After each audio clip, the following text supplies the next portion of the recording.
আজকে স্বাধীন সার্বভৌম বাংলাদেশে যারা ছাত্রলীগের মতো আচরণ সৃষ্টি করেছে, আমরা তাদের বিরুদ্ধে আরেকটি বিপ্লব ঘোষণা করছি।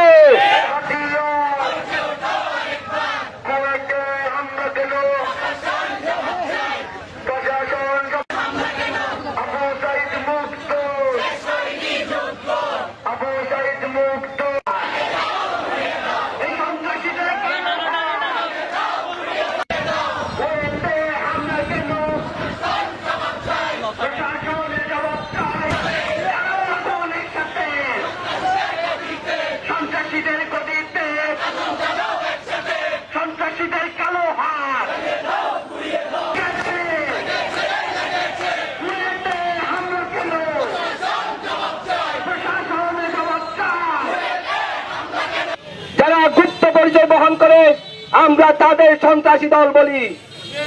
যারা গুপ্তভাবে নিজের পরিচয় গোপন রেখে হঠাৎ করে হামলার পরবর্তী যাদের পরিচয় খুঁজে পাওয়া যায় না তাদের আমরা সন্ত্রাস বলি। ছাত্রদল কিংবা ছাত্র শিবিরের মধ্য দিয়ে যারা যেই নেতাকর্মী কোয়েটের শিক্ষার্থীর উপর নির্মম হামলা করেছে তাদের অতি দ্রুত বহিষ্কারের মাধ্যমে আইনের আওতায় আনার আহ্বান জানিয়ে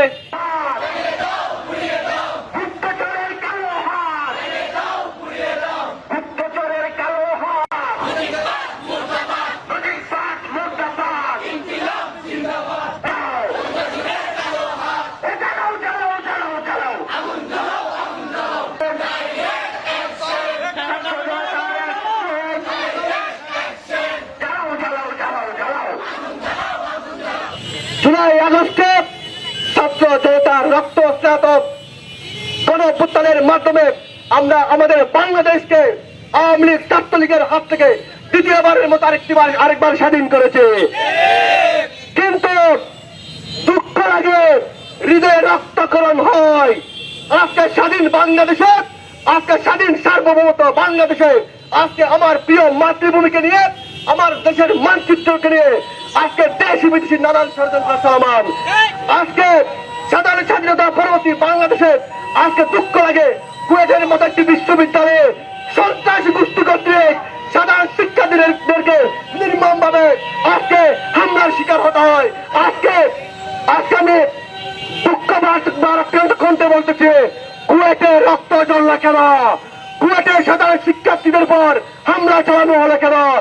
যে সময় যে সংগঠন যে গোষ্ঠী আজকে কুয়েটের সাধারণ শিক্ষার্থীদের রক্ত জড়িয়েছে, আজকে যারা স্বাধীন বাংলাদেশে নব্য পৃথিবী হওয়ার চেষ্টা করতেছে, আজকে স্বাধীন সার্বভৌম বাংলাদেশে যারা ছাত্রলীগের মতো আচরণ সৃষ্টি করেছে, আমরা তাদের বিরুদ্ধে আরেকটি বিপ্লব ঘোষণা করছি।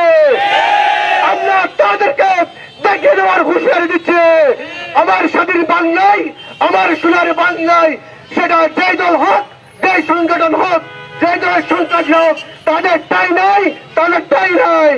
যদি কুয়েটের মতো দ্বিতীয়বার কোন বিশ্ববিদ্যালয়, কোন শিক্ষা প্রতিষ্ঠান, কোন অর্গানাইজেশনে আমার সাধারণ শিক্ষার্থীদের মধ্যে দিয়ে হামলার চেষ্টা করা হয়, হামলা করার সামান্য পরিকল্পনা করা হয়, আমরা কক্সবাজার থেকে শুরু করে সারা বাংলার ছাত্র সমাজ আরেকটি জুলাই আগস্ট বিপ্লব করাবো ইনশাআল্লাহ।